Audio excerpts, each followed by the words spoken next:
네. 계속해서 우리 엘리야를 따라가면서 주의 말씀을 잘 듣겠습니다. 우리 제목을 크게 한번 앞을 보시면서 우리 읽어보겠습니다. 시작. 추락과 상승. 네, 이 단어를 꼭 오늘 기억하시면 좋겠습니다. 이 추락과 상승이라는 단어를 기억하시면서 오늘 설교를 듣겠습니다. 방금 우리 재현 형제가 읽은 대로 오늘 이 사건은 굉장히 유니크하고도 독특하면서도 굉장히 중요한 사건입니다. 인류 역사상 정말 중요한 사건이라고 할 수 있죠. 엘리야가 하늘로 올라간 사건입니다. 근데 이 사건이 도대체 오늘을 살아가는 우리와 무슨 관계가 있을까요? 우리에게 주는 메시지가 뭘까요? 이 엘리야의 승천에 담긴 하나님의 메시지, 그것이 무엇인지, 어떤 의미가 있는지, 또 우리와 무슨 관계가 있는지, 이 질문을 가지고 오늘 말씀을 들어보겠습니다. 자, 먼저 간략하게 이 사건을 한번 쭉 따라가면서 어떤 일이 일어난지를 한번 보겠습니다.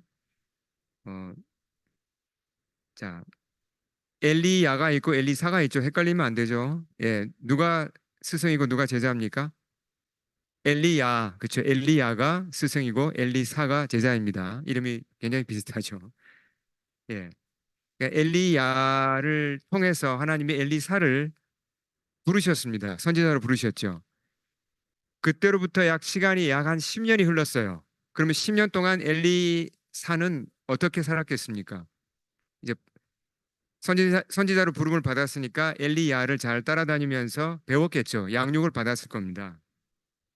그러다가 이제 때가 되니까 엘리야를 하나님이 이제 너는 그만 됐으니까 이제 너의 이 땅에서의 삶을 다 정리하고 내게로 오너라라고 이제 그런 식으로 지금 이제 말씀을 하셔서 이제 엘리야는 이 땅에서 삶을 이제 마감할 때가 된 겁니다. 근데 이제 특별한 방법으로 그를 데리고 가고자 하셨죠. 예, 그래서 1절 내용을 보면 엘리야가 일반적으로 그냥 죽는 게 아니라 이렇게 하늘로 들림을 받는다, 이렇게 하늘로 올라가서 천국으로 간다는 것이 이렇게 하나님이 알려주신 것 같아요. 그래서 엘리야가 알았을 뿐만 아니라 엘리사도 알았고 또 선지자의 그 제자들도 다 알고 있었습니다. 어, 예, 그런 상황 가운데서 지금 이제 엘리야가 이 땅을 떠나는데요. 처음에 출발하는 곳이 어디입니까?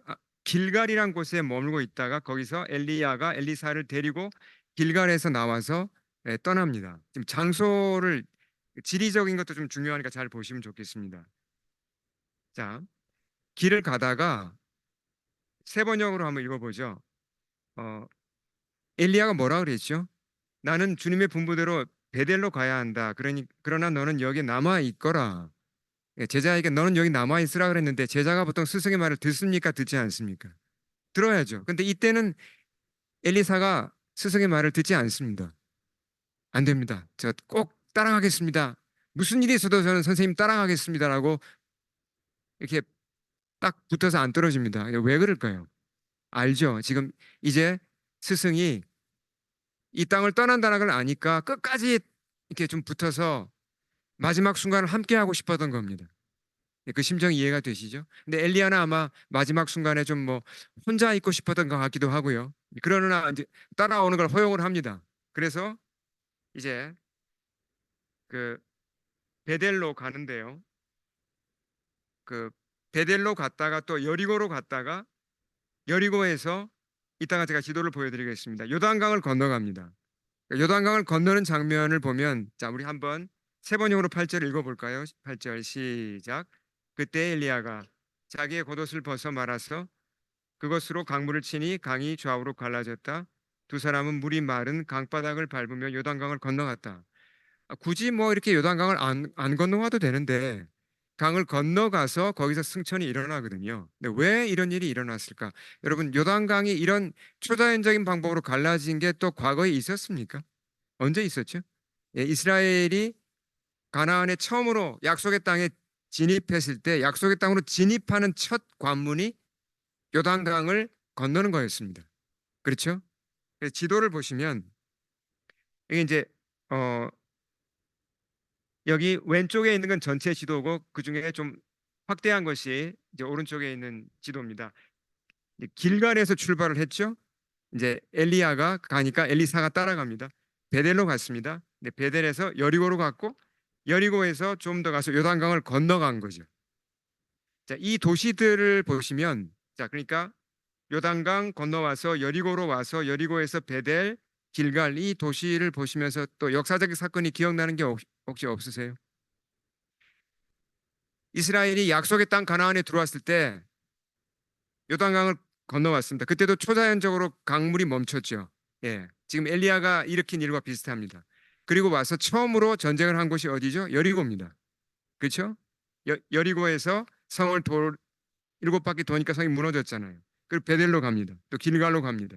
그 도시들을 다시 지금 엘리야가 밟고 지나가고 있어요. 뭘 기억하게 하는 겁니까? 약속의 땅에 들어왔던 그 과거의 그 역사적 사건들을 기억나게 지금 하는 겁니다. 이런 배경을 깔아놓고 엘리야가 하늘로 올라가거든요. 자, 이따가 이제 이게 어떻게 연결되는지 제가 설명을 드리겠습니다. 이제 요단강을 건너왔어요. 그 선지자의 제자들 그룹이 있었어요. 일종의 뭐 신학생들이라고 보면 될 것 같은데요. 그들이 이제 멀리서 지켜보는 가운데 엘리야하고 엘리사만 요단강을 건너가서 불만 거기 있습니다. 근데 요단강은 폭이 좁습니다. 강 건너편이 다 이제 그렇게 소리도 들릴 만큼 가까운 그런 작은 강이거든요. 둘만 엘리야와 엘리사가 이제 요단강 동편에 서서 있고 이제 이런 질문이 이제 서로 질문과 답이 오고 갑니다. 엘리야가 엘리사에게 질문을 합니다. 자, 우리 세 번역으로 제가 읽어보겠습니다. 주님께서 나를 데려가시기 전에 내가 너에게 어떻게 해주기를 바라느냐. 자, 이건 스승의 마지막 배려고 질문이죠. 제자를 향한. 그렇죠? 자, 그랬을 때 엘리사가 어떤 부탁을 했습니까? 스승님이 가지고 계신 능력을 제가 갑절로 받기를 바랍니다. 자, 이 질문과 대답이 굉장히 중요합니다. 자, 근데 좀 앞뒤를 우리가 파악할 필요가 있는데요. 얼른 보면 엘리사가 선생님, 엘리야 스승님은 성령의 능력이 충만하신데 그 능력의 두 배를 저도 갖기를 원합니다라처럼 보이잖아요. 근데 그 뜻이 아니에요. 그런 뜻이 아닙니다. 예. 자, 이게 어떤 뜻이냐면 엘리야가 그렇게 구했다면 좀 어떻게 보면 좀 무례하죠. 그 엘리야만 해도 엄청난 일을 행했는데 그 엘리야의 능력의 두 배를 자기가 갖겠다는 거는 좀 조금 이렇게 지나쳐 보이잖아요. 그런 뜻이 아니에요. 영어 표현이 훨씬 더 이게 이해가 잘 됩니다. 영어로 뭐라 그랬죠? Please let there be a double portion of your spirit on me 그랬습니다. double portion. 그러니까 이스라엘에서는요 상속을 할 때 자 아들이 둘이 있다 그러면은 장자가 이제 장남이 있고 차남이 있습니다. 그럼 부모님의 재산을 그러니까 유산을 어떻게 나누죠? 혹시 기억나시는 분 계십니까? 반으로 나누나요? 아니에요. 첫째 아들이 두 배를 가지고 갑니다. 예, 첫째가 다 이제 아마 기뻐하실 것 같은데 이제 이스라엘 법이 그랬죠. 그 당시에. 그러니까 그러니까 첫째는 둘째가 받는 유산의 두 배가 옵니다. 세 명이 있을 때도 마찬가지예요. 그러니까 각 사람이 이제 나누는데 첫째에게는 두 몫이 돌아가요. 투 더블 포션이죠. 더블 포션. 그러니까 더블 포션의 유산을 받는다는 건 뭘 의미하죠? 장자라는 말입니다. 장자. 엘리사가 지금 부탁한 건 선생님 제가 선생님의 영적 유산을 물려받는데 제가 장자가 되고 싶습니다. 그 얘기를 한 거예요. 그러니까 엘리야의 영적 유산을 물려받는 장자가 되고 싶다는 얘기입니다. 그렇게 얘기를 한 거예요. 자, 엘리사가 언제 부름을 받았죠? 이때로부터 대충 한 10년 전에 부름 받았습니다. 그때 엘리사는 상당히 잘 사는 집 아들이었어요. 소가 적어도 24마리 정도 있는 아주 그냥 풍족하게 안정적으로 살던 사람이었는데 하나님이 그를 선지자로 불렀거든요. 그걸 안정적인 삶을 다 내려놓고 선지자로 이제 새로운 삶을 시작한 겁니다. 그 당시에 선지자로 살아간다는 게 쉬웠을까요? 물론 영광스러운 사명은 분명합니다. 그렇지만 그 아합 왕이 다스리고 아합 왕의 아들인 뭐 아하시아가 있고 바알 숭배자들이 그 득실 그리는 그 세상에서 여호와의 선지자로 살아가려면 목숨 걸어야 됩니다. 고난이 있습니다. 쉽지 않아요. 10년 동안 엘리사가 그걸 봤을 겁니다. 물은 받았지만 갈등이 왜 없었겠습니까? 아, 이거 처음에는 내가 못 모르고 따라왔는데 한 10년 해보니까 아, 선지자 참 못하겠다. 야, 이거 좀 그만두면 안 될까? 그런 마음도 왜 안 들었겠습니까? 중간에. 사람이라면 들 수 있죠. 근데 지금 엘리사가 구절에 산 말은 무슨 내용을, 그러니까 무슨 얘기를 한 겁니까? 이건 제가 풀어서 하면 이렇습니다. 풀어서 설명하면, 스승님, 제가 이제 스승님처럼 선지자로 살고 싶습니다. 이 얘기를 한 거예요. 스승님 같은 선지자로 온전히 뒤 안 돌아보고 살겠습니다. 제가 스승님의 장자로 살길 원합니다. 이 고백을 한 겁니다. 엘리야가 속으로 기분이 어떻겠습니까? 얼마나 기뻤겠습니까? 아니, 이제 와서 엘리사가 못하겠다 그러면 뒤로 물러나면 엘리야는 떠나는 마당에 얼마나 당황스럽겠습니까? 이 사역을 남겨놓고 가는데 그렇잖아요. 후계자에게 이제 사역을 물려줬는데 후계자가 막 주저하고 머뭇거리면 당황스러웠을 텐데 아주 분명하게 사역을 물려받겠다고 하니까 속으로 감사가 충만했겠죠. 예, 그런 장면이에요. 자, 우리가 여기서 우리에게 적용할 필요가 있습니다. 우린 물론 이제 저는 목회자로 부름 받았고 또 우리 피터윤 선교사님 같은 경우는 이제 선교사로 부름 받았고 그렇지만 크리스찬이라면 누구나 다 부름을 받은 겁니다. 하나님이 우리에게 사역을 맡기세요. 우리 교회 우리 9개 사역팀이 있잖아요. 그렇죠? 그리고 목장이 있고 셀그룹이 있잖아요. 그런 사역팀 리더로 내가 뭘 일을 맡았다? 찬양팀에서 내가 뭔가 사역을 맡았다? 자, 그걸 누가 그 사역을 준 것입니까?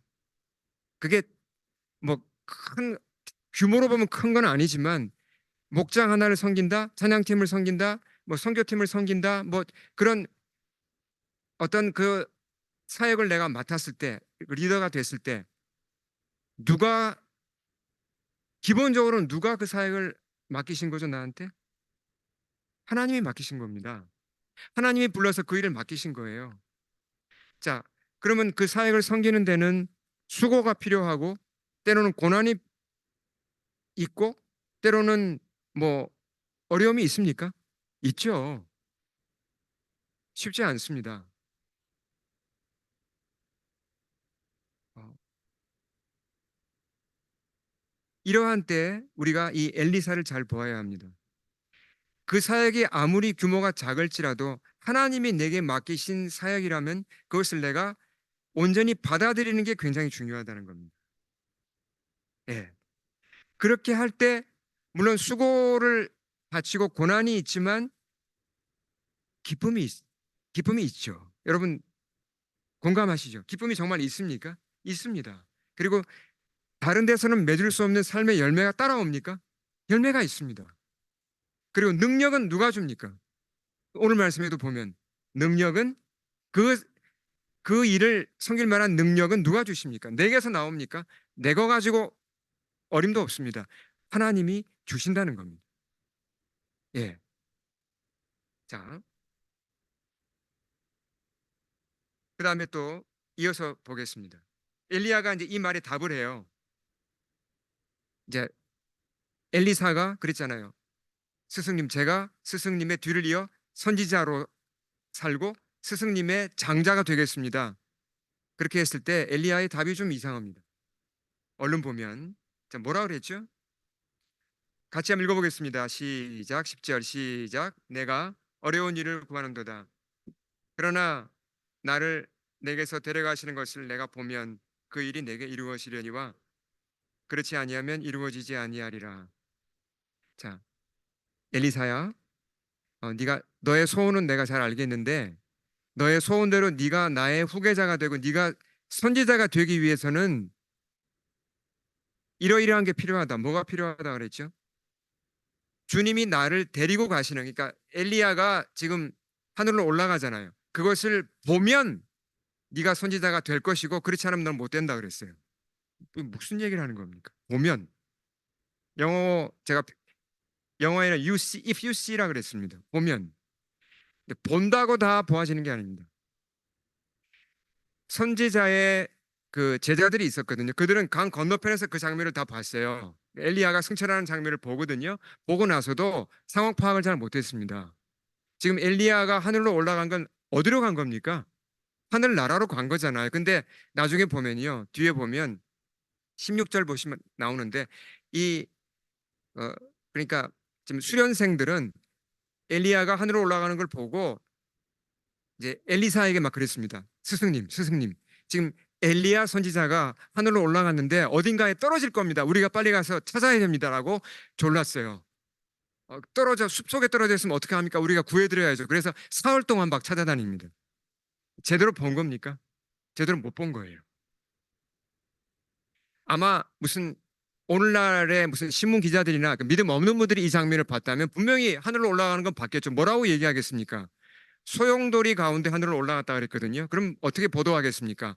토네이도가 일어났다. 그래서 엘리야 선지자가 하늘로 올라갔다가 어딘가 떨어져 죽었을 거다라고 보도했겠죠. 예, 봐도 그걸 다 파악할 수 있는 게 아닙니다. 본다고. 뭐가 필요하죠? 영적인 눈이 필요한 겁니다. 아, 하나님이 이런 일을 행하시는구나. 엘리야가 하늘로 올라가는구나. 여기 하나님의 메시지가 있구나. 그가 천국으로 갔구나. 이걸 보려면 영적 눈이 열려야 된다는 얘기입니다. 그러니까 지금 엘리야는 엘리사에게 뭘 얘기해 준 겁니까? 엘리사야, 네가 영적 눈이 열려서 나에게 일어나는 일이 무엇인지를 네가 파악한다면 너는 선지자로 앞으로 섬길 수 있다. 이렇게 알려준 거죠. 나중에 보면요. 그래서 12절을 참조하면 성경이 이렇게 의도적으로 기록을 해놓습니다. 엘리야가 보았다고 분명히 얘기를 합니다. 보았다. 제대로 보죠. 엘리사는. 예. 자, 그러면 엘리야의 승천의 의미가 뭘까? 11절 우리가 이제 뭐 워낙 이건 유명한 얘기이기 때문에 설명이 더 필요 없는데요. 문자 그대로 하늘로 올라간 겁니다. 예, 토네이도 같은 바람이 일어났고 하나님이 그 바람을 통해서 그를 들고 올라가셨는데 물론 우주로 간 건 아니죠. 이게 뭐 계속 올라가면 우주로 가잖아요. 이게 이제 물리적으로 이제 올라갔지만 결국은 예, 하나님의 나라로 간 것입니다. 그러니까 어떤 의미가 있죠? 엘리야에게 하나님이 무슨 리워드, 상을 주신 것입니까? 죽음을 면제시켜 주신 것입니다. 자, 이 세상에 살았던 사람 중에 죽음을 면제받은 사람이 또 누가 있죠? 에녹이 있습니다. 에녹. 창세기 에녹이죠. 하나님과 동행하다가 하나님이 데려가셨다. 그 외에 또 누가 있습니까? 네, 저는 잘 모르겠습니다. 정말 드문 일인데 하나님이 죽음을 면제받게 해주신 겁니다. 엘리야가 특별하게 헌신을 했기 때문에 아마 그렇게 하신 것 같아요. 모세와 같은 위대한 종도 결국은 죽음을 면제받지 못했죠. 근데 엘리야에게는 이런 큰 상을 주신 것입니다. 자, 그러면 엘리야의 승천이 이스라엘 백성에게 주는 의미가 뭘까? 한번 생각해 볼 필요가 있습니다. 도대체 이게 어떤 의미가 있을까? 자, 열왕기 제가 퀴즈를 내겠습니다. 열왕기 상하가 사실 한 책이거든요. 한 책으로 쓰여진 것인데 제1차 독자가 누구였을까요? 그러니까 열왕기가 기록될 때 처음으로 그 대상 오디언스가 누구였을까요? 물론 이제 궁극적으로는 모든 크리스찬 모든 이제 믿는 자들에게 주신 글인데 첫 독자가 누구였을까요? 이스라엘 사람들이 맞는데요. 첫 독자가 누구냐면 바벨론 포로로 끌려가 있던 유대인들입니다. 바벨론 포로 생활하고 있던 사람들에게 열왕기가 주어진 거예요. 그러니까 바벨론 포로 노예 생활하면서 열왕기를 처음으로 접한 겁니다. 낭독됐고 그것이 이제 읽기도 하고 들려지기도 한 겁니다. 자, 그러면 포로 생활 중에 있던 유대인들이 열왕기의 이 사건들을 쭉 읽거나 들었을 때 어떻게 그것을 받아들였을까 우리가 생각해 볼 필요가 있습니다. 자, 이 지금 엘리야의 승천으로부터 이때로부터요. 약 128년쯤이 지나가면 북이스라엘이 멸망합니다. 누구에게 멸망하죠? AD 722년경에 아수르에게 멸망합니다. 아시리아 제국에게 멸망을 하죠. 왜 멸망했습니까? 하나님이 계속 회개하라 회개하라 했는데 회개하는 흉내만 내다가 안 하니까 하나님이 더 큰 몽둥이를 들어서 그들을 치신 겁니다. 예. 그래서 나라가 망하고 다 포로로 끌려갔습니다. 남쪽에 있던 유다는 약 한 150년 더 버팁니다. 근데 좀 회개했다 말았다 이러다가 계속 하나님이 안 되겠다. 얘들도 내가 좀 크게 혼내야겠다고 해서 누구를 몽둥이로 들어 쓰셨죠? 바벨론을 몽둥이로 들어서 그들을 치신 겁니다. 그게 AD 586년이에요. 그러니까 이때로부터 약 260여 년 후에 이제 두 나라가 다 망합니다. 다 포로로 끌려갔어요. 그래서 바벨론으로 포로로 끌려가 있는 그 사람들에게 열왕기가 주어진 겁니다. 어떤 기분으로 읽었을까요? 좀 전에 엘리야가 어느 지역을 이렇게 밟았죠? 거꾸로 역순으로 하면 그렇죠. 요단강, 여리고, 베델 이런 것들이 자 그러면 그 장면을 읽을 때 이스라엘 사람들이 뭘 기억할까요? 아, 맞아. 하나님이 우리를 이 가나안 땅으로 인도하셨지. 하나님이 우리가 노예였는데 이집트에서 노예였는데 홍해를 가르고 우리를 구원하셨어. 그리고 약속하신 그 가나안 땅을 진짜 주셨어. 우리가 요단강을 우리 조상들이 요단강을 건너갔잖아. 여리고성이 7일 만에 무너졌잖아. 그렇게 하나님을 경험하고도 우리 조상이 하나님을 배반했어. 우리가 너무 잘못했구나. 얼마나 후회스럽겠습니까? 하나님이 그렇게 인내해 주시고 또 기다려 주셨는데도 계속 이스라엘은 우상 숭배에서 돌아오지 않았어요. 보시면 그 갈멜산 대결에서 엘리야가 한 말 우리 다시 한번 읽어볼까? 이스라엘 백성을 향하여 한 외친 이 외침이 사실은 하나님이 수백 년 동안 이스라엘 백성을 향하여 원하신 단 한 가지입니다. 이거거든요. 같이 읽어보겠습니다. 시작. 엘리야가 모든 백성에게 가까이 나아가 이르되 너희가 어느 때까지 둘 사이에서 머뭇머뭇하려느냐 여호와가 만일 하나님이면 그를 따르고 바알이 만일 하나님이면 그를 따를지니라 하니 백성이 한마디도 대답하지 아니하는지라. 이 열왕기를 읽으면서 그 바벨론 포로 유대인들이 땅을 치지 않았겠습니까? 야, 우리가 이때 회개했어야 되는데 이때 여호와께 돌아왔어야 되는데 그러지 않아서 결국 우리가 바벨론으로 끌려왔구나. 진짜 이제 회개의 눈물이 흘렀을 것입니다. 근데 아직도 늦지는 않았어요. 엘리야의 승천 사건과 또 엘리사로 계승되는 이걸 보면서 그 유대인들이 어떤 희망을 봤을까요? 바벨론에서 어떤 희망을 봤을까요? 희망을 봅니다. 왜요? 보세요. 우선 엘리야로 선지자 사역이 끝나지 않았습니다. 하나님이 얘들 더 이상 선지자 보내봤자 소용없다. 끝. 더 이상 나 선지자 안 보내 했으면 그건 무서운 얘기죠. 그러나 엘리사에게 이어집니다. 하나님이 계속 엘리사를 통해서 또 말씀하신다는 거죠. 어떤 희망이 있죠? 하나님은 당신의 백성을 절대로 포기하지 않는다는 겁니다. 그 하나님의 의지를 보면서 포로 유대인들은 야, 그래도 우리에게 희망이 있구나. 하나님 우리를 포기하지 않으시는구나. 희망을 보는 겁니다. 엘리야의 승천 자체가 참 희망을 주는데요. 무슨 얘기냐면 자 보세요. 엘리야도 원래는 죄인입니까 의인입니까? 죄인이잖아요. 하나님이 구원하셨습니다. 죄인이란 것은요. 우리가 이 물리적인 높이로 보면 바닥에 떨어진 사람입니까? 하늘로 올라간 사람입니까? 죄 때문에 죄는 무거워요. 죄 때문에 추락한 사람이었습니다. 바닥으로 완전히. 근데 하나님이 그를 구원하셨죠. 하나님의 자녀로 신분을 바꾸셨죠. 상승시킨 겁니다. 추락한 그를 상승시키신 거죠. 더 나아가서 그를 충성되이 여겨서 선지자로 불러주셨습니다. 더 상승시켰죠. 그리고 마침내 그를 천국으로 데리고 가셨습니다. 물리적으로 시각적으로도 보여주셨습니다. 그를 하늘로 올리셔서 구원하셨잖아요. 하나님이 우리 인생들에게 하시는 일이 바로 이런 일입니다.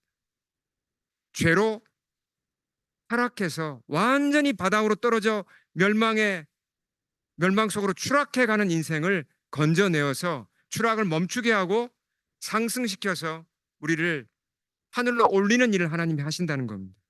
그 메시지를 보면서 포로로 끌려간 유대인들은 얼마나 감사의 눈물을 흘렸겠습니까? 아, 하나님 덕분에 우리는 다시 올라갈 수 있구나.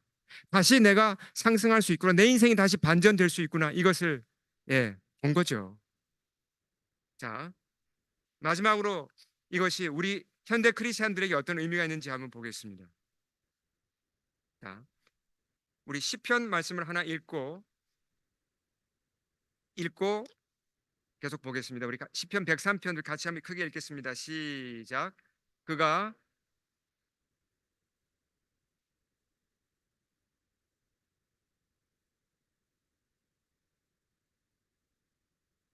좋은 것으로 내 소원을 만족하게 하사 내 청춘을 독수리같이 새롭게 하시는도다. 이 시편에도 우리의 추락과 죄로 인한 추락과 주님의 은혜로 다시 우리가 상승하는 것이 이 속에 잘 표현되어 있어요. 예. 자, 저 같은 경우만 해도 저의 죄 때문에 한없이 이제 추락했었죠. 겉으로 볼 때는 그렇지는 않았습니다.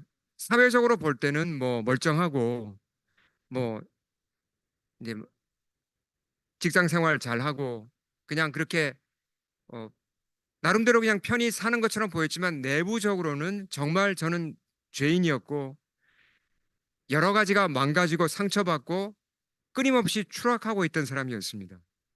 그리고 그대로 갔다면 영원한 추락이 무엇입니까? 지옥이죠.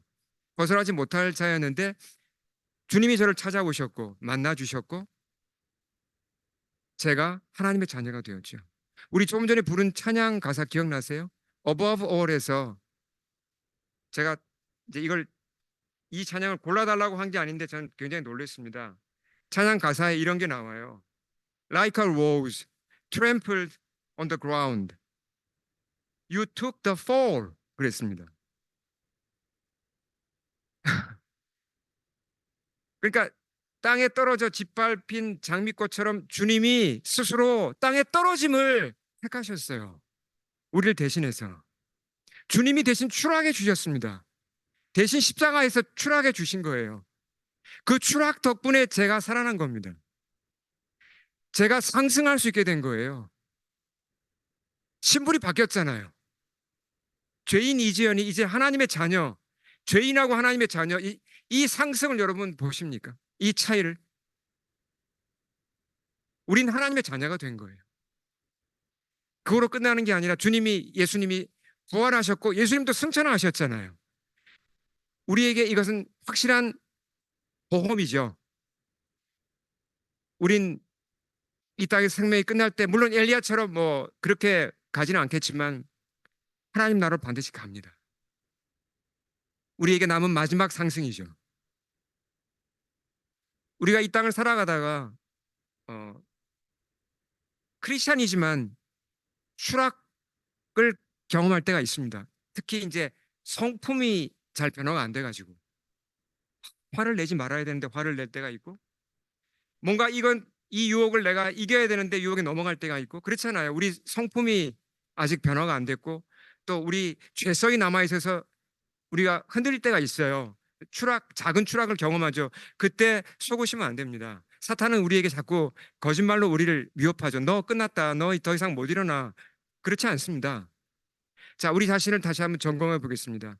한 가지가 분명하다면 우린 절대로 추락하는 게 아니라 상승하고 있습니다. 자, 이게 분명하다. 어떤 조건인지 잘 들어보십시오. 내가 비록 넘어지고 내가 비록 실수할지라도 예수님을 따르는 것을 포기하지 않을 거라면